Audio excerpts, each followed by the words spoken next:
तसव्वुर करें, हर हफ्ते काबीना के इजलास में वजीर आजम साहब के सामने ईसीसी के फैसले लाए जाते हों।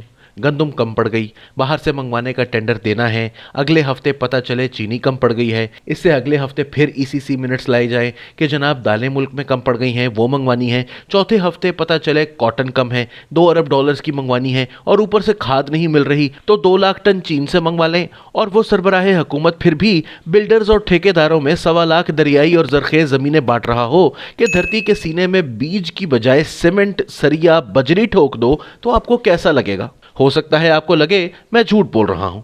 वजीर आजम साहब को तो खेतों में किसानों के साथ होना चाहिए था कि इन्हें खाद नहीं मिली, महंगी ज़राअत है, गंदम इस साल फिर कम हो सकती है। इन्हें तो अपने डॉलर्स बचाने के लिए किसानों के मिन्नत तरले करता पाया जाना चाहिए था कि वो अपनी ज़मीनें हरगिज़ बिल्डर्स या ठेकेदारों को ना बेचें, वो अपने बागात और खेत बचाएं। वजीर आजम को तो नए सख्त कवानीन बनाने चाहिए कि कोई दरियाई, जरखेज या ज़रई ज़मीन बिल्डर्स को नहीं बेची जा सकती, बल्कि इन्हें तो फ़ौरन ऐसी सोसाइटीज़ पर पाबंदी लगा देनी चाहिए ताकि इस मुल्क की ज़राअत को मज़ीद बर्बाद होने से रोका जाए। अब काबीना इजलास में सवाल उठता है कि अरबों डॉलर्स कहां से आएंगे जिससे गंदम, दालें, पाम ऑयल, चीनी और कॉटन मंगवाई जाए। तो वजीर आजम सऊदी अरब से 2-3 अरब डॉलर्स उधार मांग लेते हैं, इस शर्त पर कि जहां इन पर 3% से जायद सूद होगा वहीं पाकिस्तान ये 48 घंटों में वापस करेगा। अगर वापस मांग लिए गए, फिर काबीना में ही पता चला कि गंदम दोबारा कम पड़ गई है और रूस से मंगवानी है, चीनी भी पूरी नहीं हो रही तो इस बार चीन से उधार मांगा जाता है। फिर 2 अरब डॉलर्स की कॉटन मंगवानी है तो अभी एक और मोटरवे गिरवी रखकर 1 अरब डॉलर्स के सकूक बॉन्ड्स जारी किए गए हैं जिन पर प्रॉफिट 7.50% बताया जा रहा है। इस वक्त तेल, गैस के बाद सबसे बड़ी इंपोर्ट ज़रई अशिया की हो रही है और महंगाई उरूज पर है क्योंकि सब कुछ डॉलर्स देकर मंगवाया जाता है और मुल्क में डॉलर्स भी नहीं जो हैं, इनका रेट 180 रुपए तक पहुंचा हुआ है। अगर हम ज़राअत पर फोकस करते तो आज पाकिस्तान सऊदियों, चीनियों या IMF से अरबों डॉलर्स कर्जा मांगकर गंदम, चीनी, कॉटन, दालें या पॉम ऑयल इंपोर्ट ना करता, बल्कि आज ये 10 अरब डॉलर्स हम खुद कमाते जब दुनिया को खुराक की ज़रूरत पड़ गई है। अभी हमने 1 अरब डॉलर्स की 40 लाख टन गंदम रूस के किसानों से खरीदी है। अंदाजा करें, ये 1 अरब डॉलर हम कमा सकते थे लेकिन हम गाहक बन गए हैं। जब पाकिस्तान 10 अरब डॉलर्स की अशिया बाहर से कर्जा लेकर मंगवा रहा है, उस वक्त आपको अपनी जमीनों को बचाने की जरूरत है या ठेकेदारों को देने की? बड़ी मजे की बात है, 1 माह पहले ही काबीना के इजलास में वजीर आजम ने फैसला किया था कि ज़राई ज़मीनें किसी सूरत बिल्डर्स को ना दी जाएं, बल्कि यह फैसला भी हुआ था कि हाउसिंग सोसाइटीज वगैरह के इख्तियारात डिप्टी कमिश्नर या कमिश्नर से लेकर सूबाई काबीना को दिए जाएं। मतलब पहले बाबूज लंबा हाथ मारते थे, अब MPAs, MNAs, सूबाई वजीर या वजीर आला तक भी बरकत पहुंचे अगर मंजूरी लेनी है।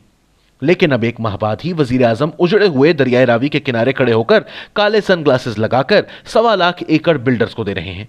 साथ में वो ये भी फरमा रहे हैं कि यह हाउसिंग सोसाइटी नहीं बन रही बल्कि एक नया शहर बन रहा है। मतलब ये कि 1.25 लाख एकड़ ज़रई ज़मीन नए शहर के लिए दी जा सकती है लेकिन हाउसिंग सोसाइटी के लिए नहीं। हैरानी होती है कि ये कौन लोग हैं, कहां से आए हैं और इस मुल्क के साथ करना क्या चाहते हैं? क्या इसलिए बिल्डर्स बहुत अजीज हैं क्योंकि वो खुलकर चंदा देते हैं?